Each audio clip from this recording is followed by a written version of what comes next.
സ്പെയിനിന്റെ വടക്കുകിഴക്കൻ പ്രദേശത്തുകൂടി ഞാൻ സഞ്ചാരം തുടരുകയാണ്. ബാഴ്സലോണയിൽ നിന്നാരംഭിച്ച യാത്രയാണിത്. അഡ്വക്കേറ്റ് തോമസ് ജോസഫ് എന്ന കൊച്ചി കടവന്തറക്കാരനാണ് ഇന്നലെ മുതൽ എന്നെ കൊണ്ടു നടക്കുന്നത്. അന്തോറ എന്ന രാജ്യത്തേക്ക് പോവുകയാണ് ഞങ്ങൾ.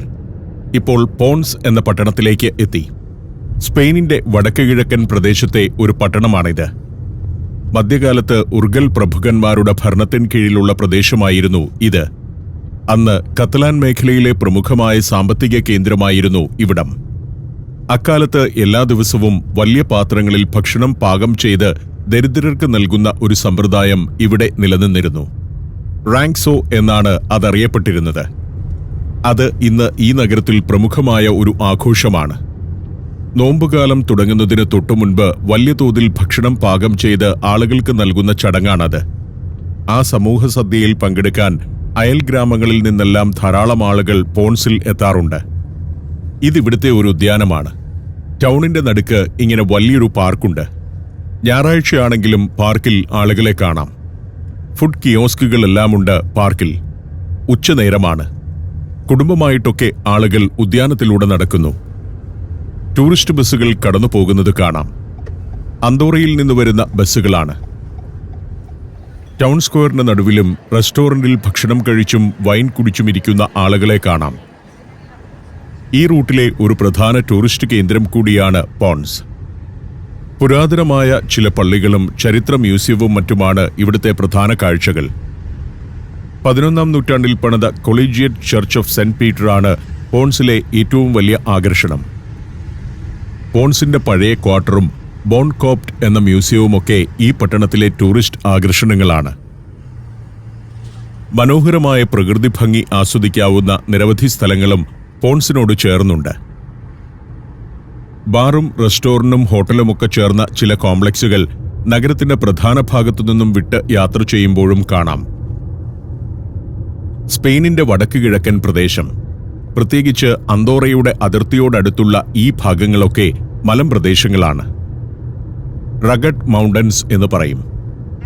കുന്നുകളും മലകളും താഴ്വരകളുമെല്ലാമുള്ള പ്രകൃതി. ഇന്ന് രാവിലെ യാത്ര തുടങ്ങിയപ്പോൾ മുതൽ കാണുന്നത് ഇത്തരം മലമ്പ്രദേശങ്ങളാണ്. ഇനി മലമ്പ്രദേശങ്ങളുടെ തീവ്രത കൂടിക്കൂടി വരും. എന്നാൽ പുൽമേടുകളും മറ്റുമുള്ള കുറച്ച് സ്ഥലങ്ങളുണ്ട്. പാറ വെട്ടി അരിഞ്ഞുണ്ടാക്കിയ വഴികളാണ് കൂടുതലും.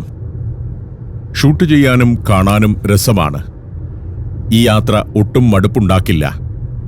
ഓരോ മിനിറ്റിലും ഇങ്ങനെ ഭൂപ്രകൃതി മാറിക്കൊണ്ടിരിക്കും. സ്പെയിനിൽ നിന്നും ഫ്രാൻസിലേക്ക് നീണ്ടുകിടക്കുന്ന പർവ്വതനിരയാണിത്. ബാസല്ല മോട്ടോർ സൈക്കിൾ മ്യൂസിയമാണ് ഇക്കാണുന്നത്. സ്പെയിനിലെ ആദ്യ മോട്ടോർ സൈക്കിൾ മ്യൂസിയമാണത്. ചെറിയൊരു ഗ്രാമമാണ് ഞങ്ങൾ ഈ കടന്നു പോകുന്ന ബാസല്ല. മലനിരകൾക്കിടയിലെ ഒരു ഗ്രാമം. പുരാതനമായ ഒരു വ്യാപാരപാത ബാസല്ലയിലൂടെ കടന്നുപോയിരുന്നു. ഇവിടെ റിബേറ സലാദ എന്നൊരു തടാകമുണ്ട്. സെഗ്രെ എന്ന നദിക്കു കുറുകെ ഡാം നിർമ്മിച്ചപ്പോൾ രൂപപ്പെട്ട ഒരു റിസർവോയർ ഇവിടെ അടുത്തുണ്ടെന്നറിയാം. ഞങ്ങൾക്ക് വിശക്കാൻ തുടങ്ങി. എന്തെങ്കിലും ഭക്ഷണം കഴിക്കണം. തോമസ് വീട്ടിൽ നിന്ന് കുറച്ച് ഭക്ഷണം പാക്ക് ചെയ്ത് കൊണ്ടുവന്നിട്ടുണ്ട്. ഞാൻ ഏതെങ്കിലും റെസ്റ്റോറന്റിൽ വണ്ടി നിർത്താമെന്ന് പറഞ്ഞെങ്കിലും അദ്ദേഹത്തിന് അത് സമ്മതമല്ല. ഭക്ഷണം കൊണ്ടുവന്നിട്ടുണ്ട്. എവിടെയെങ്കിലും ഇരുന്ന് അത് കഴിക്കാം എന്നാണ് പറയുന്നത്. ഈ റൂട്ടിൽ നിരവധി പിക്നിക് സ്പോട്ടുകളുണ്ട്. പാൻഡ ദേ റിയാൽബ് എന്നൊരു റിസർവോയറുണ്ട്. അതിന്റെ തീരം മനോഹരമാണ്. ആളുകൾ പിക്നിക്കിന് വരുന്ന ഇടം. അവിടെ ഞങ്ങളും ഒരു പിക്നിക് സ്പോട്ട് കണ്ടുപിടിച്ചു. അവിടെ വണ്ടി നിർത്തി ഇറങ്ങി. നല്ല വ്യൂ ഉള്ള ഒരു സ്ഥലത്ത് ആളുകൾക്കിരുന്ന് ഭക്ഷണം കഴിക്കാൻ മേശയും കസേരയുമൊക്കെ ഉണ്ടാവും പിക്നിക് സ്പോട്ടിൽ. വീട്ടിൽ നിന്ന് കൊണ്ടുവന്ന ഭക്ഷണത്തിന്റെ ഒരു വലിയ പാക്കറ്റ് തോമസ് എടുത്തു. വഴിയരികിൽ ഇങ്ങനെ ഇരിപ്പിടങ്ങളുണ്ട്. നല്ല വെയിലും തണുപ്പുമുണ്ട്. തണുപ്പുള്ളപ്പോൾ വെയിലത്തിരിക്കുന്നത് സുഖമാണ്. നമ്മുടെ നാട്ടിലെ പോലെ വരണ്ട വെയിലല്ല, നല്ല സുഖമുള്ള വെയിൽ. താഴെ റിസർവോയർ കാണാം. 2000-ൽ പണി പൂർത്തിയായ ഒരു ഡാം സൃഷ്ടിച്ച റിസർവോയറാണ് പാൻഡ ദേ റിയാൽബ് എന്ന റിസർവോയർ. മനോഹരമായ കാഴ്ചയാണ്. 2 പാത്രം നിറയെ കട്ട് ഫ്രൂട്ട്സ് കൊണ്ടുവന്നിട്ടുണ്ട് തോമസ്. അത് തുറന്നുവെച്ചു. നല്ല ഫ്രഷ് ഫ്രൂട്ട്സ് ആണ്. കിവിയും മാമ്പഴവുമെല്ലാമുണ്ട് പാത്രങ്ങളിൽ. പിന്നെ സാൻഡ്വിച്ച്. മീറ്റ് സാൻഡ്വിച്ച് ആണ്. അലൂമിനിയം ഫോയിലിൽ നന്നായി പാക്ക് ചെയ്താണ് കൊണ്ടുവന്നിരിക്കുന്നത്. ഞങ്ങൾ അതും കഴിച്ച് വെയിലും കൊണ്ട് കുറച്ചുനേരം അവിടെയിരുന്നു. നല്ല ഭക്ഷണം, സുഖകരമായ കാലാവസ്ഥ, ശാന്തമായ പ്രകൃതി. അത് ആസ്വദിച്ച് കഴിച്ചുകൊണ്ട് കാഴ്ചകൾ കണ്ടങ്ങനെയിരുന്നു. റിസർവോയറിന്റെ പരിസരത്ത് കൃഷിയിടങ്ങളാണ് കൂടുതലും. കൃഷിക്കും വൈദ്യുതി ഉൽപ്പാദനത്തിനും കുടിവെള്ള വിതരണത്തിനും വേണ്ടിയുള്ള റിസർവോയർ. അതിന്റെ അങ്ങേക്കരയിൽ കുറേ ഫാമുകളുണ്ട്. വലിയൊരു റിസർവോയറാണ്. അതിന്റെ തീരമൊക്കെ സുന്ദരമാക്കിയിരിക്കുന്നു. നാട്ടുകാർക്ക് വന്നിരുന്ന് കാറ്റുകൊണ്ടും ഭക്ഷണം കഴിച്ചുമിരിക്കാം. വഴിയിൽ ഇടയ്ക്ക് ഇത്തരം സ്ഥലങ്ങൾ ഉണ്ടാക്കിയിട്ടുണ്ട്. അതൊക്കെ നല്ല സംവിധാനങ്ങളാണ്. നമ്മുടെ നാഷണൽ ഹൈവേ 66 പോലുള്ളവ പൂർത്തിയാകുമ്പോൾ ഇത്തരത്തിൽ ഇടയ്ക്കൊന്ന് വണ്ടി നിർത്തി ഇറങ്ങി ഭക്ഷണം കഴിക്കാനുള്ള സ്ഥലമൊന്നും ഉണ്ടാവില്ല. വേസ്റ്റ് ഇടാനുള്ള സൗകര്യങ്ങൾ എല്ലായിടത്തുമുണ്ട്. ഞങ്ങൾ ഭക്ഷണം കഴിച്ച് പാത്രങ്ങൾ പാക്ക് ചെയ്ത് തിരിച്ച് വണ്ടിയിൽ കയറി. യാത്ര തുടരുകയാണ്. മനോഹരമായ പ്രദേശങ്ങളിലൂടെയുള്ള സുഖകരമായ യാത്ര. 100 മീറ്റർ ഉയരമുള്ള ഡാമിൽ വെള്ളം നിറഞ്ഞതോടെ 2000 ആണ്ടിലാണ് ഈ റിസർവോയർ പൂർണ്ണ വിസ്തൃതിയിലേക്ക് എത്തിയത്. വീണ്ടും ഹൈവേയിലേക്ക് ചെന്നു കയറി. അന്തോറ ലക്ഷ്യമാക്കി യാത്ര തുടരുകയാണ്. ഇതെല്ലാം കാർഷിക വൃത്തിയുടെ പ്രദേശങ്ങളാണ്. അങ്ങകലെ കൂറ്റൻ പർവ്വതനിരകൾ കാണുന്നുണ്ട്. അതിന്റെ താഴ്വാരങ്ങളെല്ലാം കാർഷിക ഭൂമിയാണ്. നേരത്തെ കുന്നിൻ മുകളിലിരിക്കുമ്പോൾ താഴെ കണ്ട റിസർവോയറാണ് ഇപ്പോൾ ഇടതുവശത്ത്. റിയാൽബ് റിസർവോയർ. സ്പെയിനിലെ തന്നെ ഏറ്റവും വലിയ റിസർവോയറുകളിൽ ഒന്നാണിത്. വലിയൊരു നദി പോലെ അങ്ങനെ നീണ്ടുകിടക്കുകയാണത്. പരുക്കൻ മലമ്പ്രദേശങ്ങളും ഫലഭൂയിഷ്ഠമായ കുന്നിൻ ചെരുവുകളും ചേർന്നതാണ് ഇവിടുത്തെ ഭൂപ്രകൃതി. അതിനനുസരിച്ചുള്ള കാർഷിക സംസ്കാരമാണ് ഇവിടെ നിലനിൽക്കുന്നതും. എന്തു കാര്യത്തിനും പിന്നിൽ രസകരമായ ഒരു കഥയും ആചാരവുമുണ്ടാകും ഇത്തരം സ്പാനിഷ് പ്രദേശങ്ങളിൽ. നൂറ്റാണ്ടുകളായി പിന്തുടർന്നു വരുന്നതാണത്. കാൽകോട്ട്സ് എന്ന ഒരു കാർഷിക ആചാരമുണ്ട് ഇവിടെ. വസന്തകാലത്ത് കർഷകർ ഒത്തുചേർന്ന് സവാള ചുട്ടു തിന്നുന്ന ആചാരമാണത്. ഇപ്പോൾ ഒലിയാന എന്ന പട്ടണത്തിലേക്ക് എത്തിയിരിക്കുന്നു. പട്ടണത്തിന്റെ നടുക്ക് വലിയൊരു ഗോപുരം കാണാം. ഒരു പള്ളിയുടെ മണിഗോപുരമാണത്. സാമാന്യം വലിയൊരു പട്ടണമാണ് ഒലിയാന. പണ്ട് ഒലിവ് തോട്ടങ്ങളുടെ നടുവിലെ പട്ടണമായിരുന്നത്രേ ഇത്. അങ്ങനെ ഒലിവ് എന്ന വാക്കിൽ നിന്നാണ് ഒലിയാന എന്ന സ്ഥലനാമമുണ്ടായത്. ഇന്നും പട്ടണ പരിസരത്തെ പ്രധാന കൃഷി ഒലിവ് തന്നെയാണ്. ഒലിയാനയ്ക്ക് മലമുകളിൽ ഒരു ഭാഗമുണ്ട്.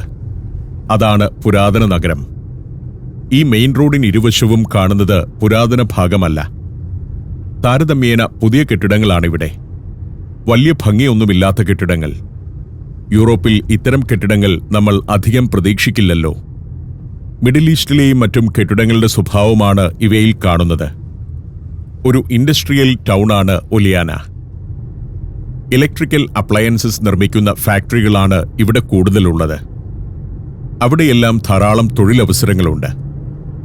അതിനാൽ കത്തലോണിയയിലെ പല ഉൾനാടൻ പട്ടണങ്ങളിലെയും പോലെ ആളുകൾ ഒഴിഞ്ഞുപോകുന്ന പ്രവണത ഇവിടെ കുറവാണ്.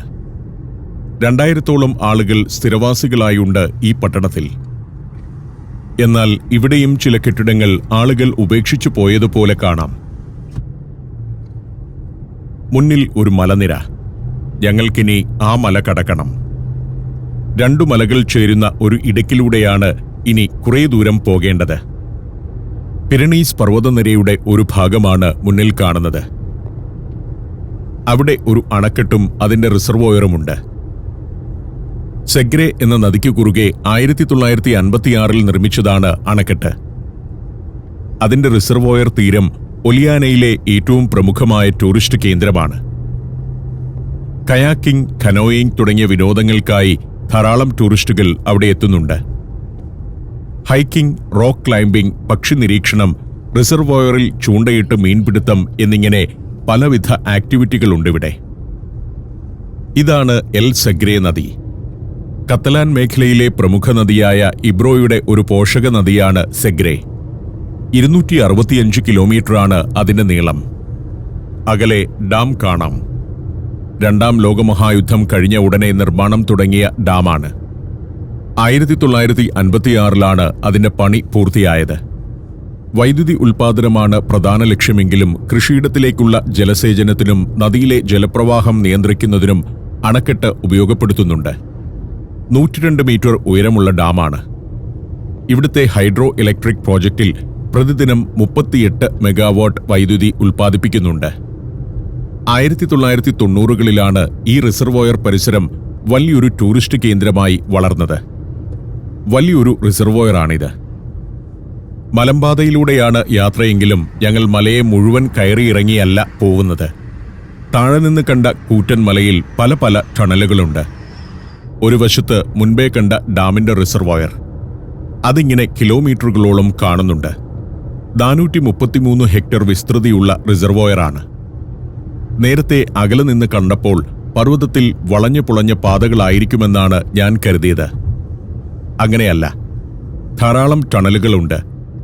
മല കയറി ഇറങ്ങേണ്ട, അതുകൊണ്ട് യാത്ര സുഗമമാണ്.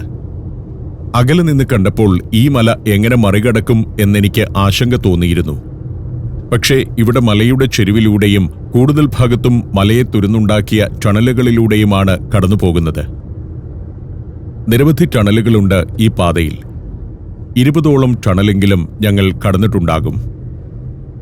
ഹൈക്കർമാരുടെയും റോക്ക് ക്ലൈംബേഴ്സിന്റെയും ഒരു പ്രധാന കേന്ദ്രമാണ് ഈ മലനിരകൾ. ഒലിയാന റിസർവോയറിന് ചുറ്റുമുള്ള പാറക്കെട്ടുകൾ യൂറോപ്പിലെങ്ങും പ്രശസ്തമായ റോക്ക് ക്ലൈംബിംഗ് ഡെസ്റ്റിനേഷനുകളാണ്. ലാ ഡുറാഡുറ എന്നറിയപ്പെടുന്ന ലോകത്തെ തന്നെ ഏറ്റവും കഠിനമായ ക്ലൈംബിംഗ് റൂട്ടുകളിലൊന്ന് ഇവിടെയാണ്.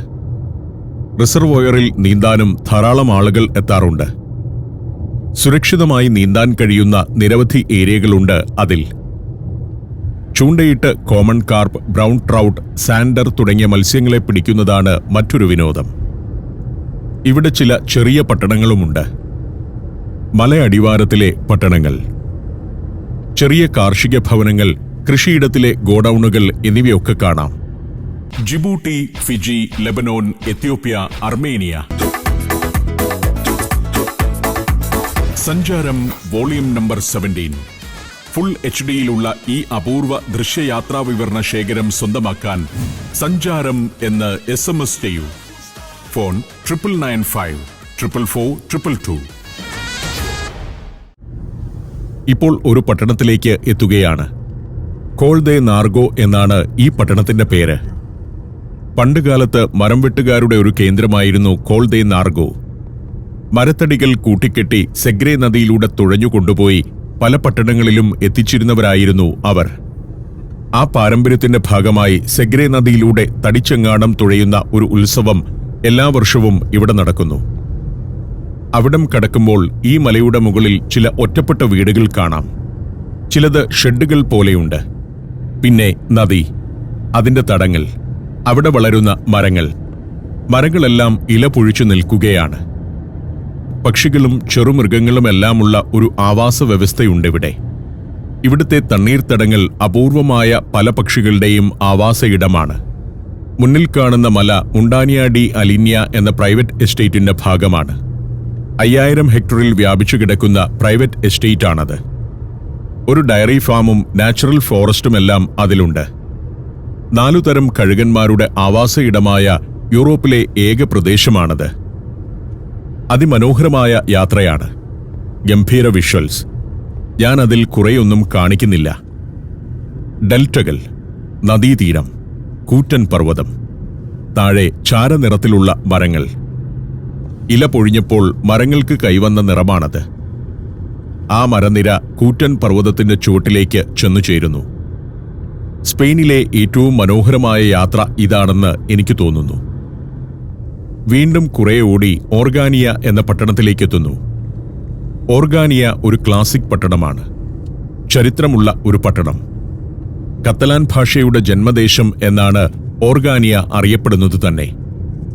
12ാം നൂറ്റാണ്ടിൽ കത്തലാൻ ഭാഷയിൽ രചിക്കപ്പെട്ട ഒരു കൃതി ഈ പട്ടണത്തിലെ ഒരു പഴയ പള്ളിയിൽ നിന്ന് കണ്ടെടുത്തിട്ടുണ്ട്. പണ്ട് പ്രഭുഭരണത്തിന് കീഴിലുണ്ടായിരുന്ന പ്രദേശമാണ് ഇത്. സ്വന്തമായി ഒരു സൈന്യം വരെ ഓർഗാനിയയ്ക്ക് ഉണ്ടായിരുന്നു. ഇന്നാകട്ടെ ഒരു ടൂറിസ്റ്റ് കേന്ദ്രം കൂടിയാണ് ഇവിടം.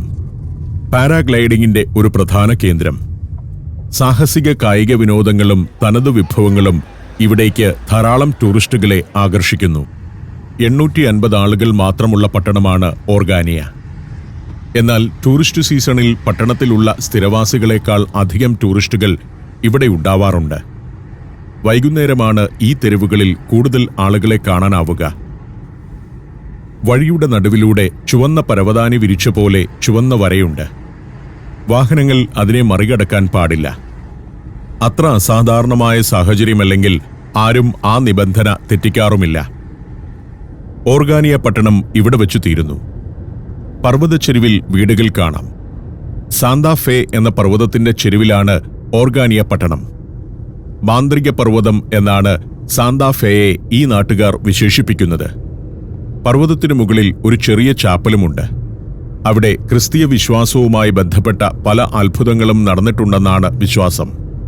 പർവ്വതവുമായി ബന്ധപ്പെട്ട ചില ആഘോഷങ്ങളും ഓർഗാനിയയിൽ നടക്കാറുണ്ട്. ഓർഗാനിയക്കാർ കൈകൊണ്ട് നിർമ്മിക്കുന്ന ചില സോസേജുകൾ പ്രശസ്തമാണ്. പട്ടണത്തിലെ റെസ്റ്റോറന്റുകളിൽ ഇപ്പോൾ ടൂറിസ്റ്റുകൾക്ക് അത് വിളമ്പാറുണ്ട്. ഇതുപോലെ എത്ര ടണൽ കടന്നുവെന്ന് ഒരു നിശ്ചയവുമില്ല. ടണലുകളെല്ലാം ഹൈടെക്കാണ്. 100 മീറ്റർ മുതൽ 5 കിലോമീറ്റർ വരെ നീളമുള്ള ടണലുകൾ ഈ റൂട്ടിലുണ്ട്. ഒരു ടണൽ പിന്നിട്ട് അല്പം ചെല്ലുമ്പോഴേക്കും അടുത്തതെത്തുന്നു. അങ്ങകലെ മഞ്ഞുമല കണ്ടു തുടങ്ങി. അന്തോറ എന്ന രാജ്യത്തോടടുക്കുകയാണ്. ഒരു പർവ്വത രാജ്യമാണ് അന്തോറ. ടൂറിസത്തിന്റെ വലിയൊരു കേന്ദ്രം കൂടിയാണത്. നേരെ മുന്നിൽ മറ്റൊരു പട്ടണം കാണാം. എൽ പ്ലാ ദെ സാൻ ടിർസ് എന്നാണ് ഇതിന്റെ പേര്. 1000 വർഷത്തിലേറെ നീളുന്ന ചരിത്രമുള്ള പട്ടണമാണ് എൽ പ്ലാ ദെ സാൻ ടിർസ്. 11ാം നൂറ്റാണ്ടിൽ ഇവിടം അർണൌ ദെ മിർ ദെ ടോസ്റ്റ് എന്ന പ്രഭുവിന്റെ കീഴിലായിരുന്നു. പ്രഭു തന്റെ മകൾ വലൻസിയായ്ക്ക് നൽകിയ സ്വത്തിൽ ഈ പ്രദേശവും ഉൾപ്പെട്ടു. പിന്നീട് വലൻസിയയുടെ പിൻതലമുറയാണ് ഇവിടം ഭരിച്ചത്. മധ്യകാലത്ത് പിരണീസ് പർവ്വത പാർശ്വത്തിലെ ഒരു ശക്തി കേന്ദ്രമായിരുന്നു ഇവിടം. സെഗ്രേ നദിയുടെ തീരത്താണ് എൽ പ്ലാ ദെ സാൻ ടിർസ്. ധാരാളം കൃഷി നടക്കുന്ന ഒരു പ്രദേശം കൂടിയാണ് ഈ താഴ്വാരം. നല്ല പച്ചപ്പിൽ ഉരുളക്കിഴങ്ങിന്റെ പാടം. വിന്റർ കഴിഞ്ഞുകൊണ്ടിരിക്കുന്ന സമയത്താണ് ഇതിലൂടെയുള്ള എന്റെ യാത്ര. കൃഷികളൊക്കെ തുടങ്ങിയ നാളുകളാണ്. പണ്ടുകാലം മുതലേ ഇവിടുത്തെ ആളുകൾ കൃഷിയിലും അനുബന്ധ ജോലികളിലുമാണ് ഏർപ്പെട്ടിരുന്നത്. ആ പതിവ് ഇപ്പോഴും തുടരുന്നു. കൃഷിയുടെ വലിയൊരു പ്രദേശം കഴിഞ്ഞാൽ പിന്നെ ഒരു പട്ടണമായി. അഡ്രാൾ എന്ന പട്ടണത്തിലേക്ക് എത്തിയിരിക്കുന്നു. മധ്യകാലത്ത് വികസിച്ച ഒരു പട്ടണമാണ് അഡ്രാൾ. സെഗ്രേ നദിയുടെ കരയിലെ മറ്റൊരു പട്ടണം. എല്ലാ പട്ടണത്തിലും ഒരു ഹോട്ടൽ കാണും. ഇത്തരം 2, 3, 4 റെസ്റ്റോറന്റ് ഉണ്ടാവും. ബാറുകളുണ്ടാവും. അഡ്രാൾ പിന്നിടുമ്പോൾ വീണ്ടും വലിയ മൈതാനങ്ങൾ പോലുള്ള ഭാഗങ്ങൾ കാണുന്നു. സമ്മറിൽ വ്യാപകമായി കൃഷി നടക്കുന്ന പ്രദേശങ്ങൾ. അധികം താമസിയാതെ ഇവിടമെല്ലാം പൂട്ടി ഒരുക്കി കൃഷി തുടങ്ങും. ഇപ്പോൾ പുൽമേടുകളായി കിടക്കുകയാണ്. പശുക്കൾക്കുള്ള പുൽകൃഷി ചെയ്യുന്ന കുന്നിൻ ചെരുവുകൾ, കാർഷിക ഗോഡൌണുകൾ. കുറച്ചുകൂടി കഴിയുമ്പോഴേക്കും പാതയോരത്ത് ഗോഡൌണുകളും വലിയ സ്റ്റോറേജ് ഫെസിലിറ്റികളുമൊക്കെ കാണുന്നു. ഇവിടെ മലമുകളിൽ ഒരു കാസിലും ചുറ്റും കുറെ കെട്ടിടങ്ങളുമൊക്കെയുണ്ട്. അർഫ എന്ന സ്ഥലമാണ്. കുന്നിൻ മുകളിലെ ഒരു പഴയ പട്ടണമാണ് അർഫ. 9ാം നൂറ്റാണ്ടിൽ രൂപം കൊണ്ട പട്ടണം. പാതയോരത്ത് ഇക്കാണുന്നതെല്ലാം പുതിയ കാല കെട്ടിടങ്ങളാണ്. അർഫ കഴിഞ്ഞ് കാസ്റ്റൽ സിയൂറ്റാറ്റ് എന്ന സ്ഥലം. ഇവിടുത്തെ കുന്നിൻ മുകളിലുള്ള പല കെട്ടിടങ്ങൾക്കും 300ഉം 400ഉം വർഷത്തെ പഴക്കമുണ്ട്. ഒരു മലമുകളിൽ പഴയൊരു കാസിൽ കാണാം. ഇപ്പോൾ ലാ സെയൂ ദെ ഉർഗൽ എന്ന പട്ടണത്തിലേക്ക് എത്തുന്നു. ഇതും മധ്യകാല പട്ടണമാണ്. കുന്നിൻ ചെരുവിൽ പുതിയ കെട്ടിടങ്ങളും പഴയ കെട്ടിടങ്ങളുമെല്ലാം കാണാം. ഈ റൂട്ടിൽ സ്പെയിനിന്റെ അവസാന പട്ടണമാണ് ലാ സെയൂ ദെ ഉർഗൽ. ഈ പട്ടണം കഴിയുന്നതോടെ അന്തോറയിലേക്ക് കയറുകയായി എന്നർത്ഥം. അവിടെ എത്തിയപ്പോൾ തോമസിനൊരു സംശയം. അന്തോറയുടെ തലസ്ഥാന നഗരമായ അന്തോറ ലാ വെല്ലയിലേക്ക് ഏതു വഴിയാണ് പോവുകയെന്ന്. അതിനാൽ GPS-നെ ആശ്രയിച്ചു. ഇവിടം കൊണ്ട് സ്പെയിൻ തീരുകയാണ്. തിരിച്ചു വരുമ്പോഴും ഇവിടെ വെച്ചാണ് സ്പെയിനിലേക്ക് കയറുക. അതിന്റെ ഒരു ചെക്ക് പോയിന്റാണിത്. സ്പെയിനിലേക്ക് കയറുന്ന ട്രാക്കിൽ വണ്ടികളുടെ പരിശോധന നടക്കുന്നുണ്ട്. ഞങ്ങൾ സ്പെയിൻ വിട്ട് അന്തോറയിലേക്ക് പോവുകയായതുകൊണ്ട് വലിയ പരിശോധനയൊന്നുമില്ല. ഞങ്ങൾ എക്സിറ്റ് ട്രാക്കിലൂടെ അന്തോറയിലേക്ക് കടക്കുകയാണ്. സ്പെയിൻ പിന്നിലായി. ഇവിടം അന്തോറയാണെന്ന് പൂർണ്ണമായും പറയാനാവില്ല. നോമാൻസ് ലാൻഡാണിത്. അപ്പുറം കാണുന്ന ചെക്ക് പോയിന്റ് കഴിയുമ്പോഴേ അന്തോറയിലേക്ക് കയറുകയുള്ളൂ. അതിർത്തിയിൽ സ്പെയിനിന്റെ പതാക. ആ ചെക്ക് പോസ്റ്റ് കടന്നു. ഞങ്ങളുടെ കാർ നിർത്തിക്കുകയോ പരിശോധിക്കുകയോ ഒന്നും ചെയ്തില്ല. ആ രാജ്യത്തിന്റെ ചെക്ക് പോയിന്റും മറ്റുമാണ് ഈ കാണുന്നത്. ഇപ്പോൾ ഞങ്ങൾ അന്തോറയിലേക്ക് കയറിയിരിക്കുന്നു, പുതിയൊരു രാജ്യത്തേക്ക്. ധാരാളം വാഹനങ്ങൾ സ്പെയിനിലേക്ക് കയറാൻ വേണ്ടി കാത്തുകിടക്കുന്നത് കാണാം. ചില സമയത്തുണ്ടാകുന്ന ഒരു പ്രശ്നം മാത്രമാണ് ഈ തിരക്ക്. അന്തോറ എന്റെ സഞ്ചാരത്തിൽ 152ാമത്തെ രാജ്യം. അന്തോറയിലെ മാളുകളും മറ്റുമാണ് ഇടതുവശത്ത് കാണുന്നത്. ഒരു അത്ഭുത രാജ്യമാണ് അന്തോറ. ഒരു ചെറിയ രാജ്യം. ആ രാജ്യത്തിന്റെ കാഴ്ചകളിലൂടെയാണ് ഇനി എന്റെ സഞ്ചാരം.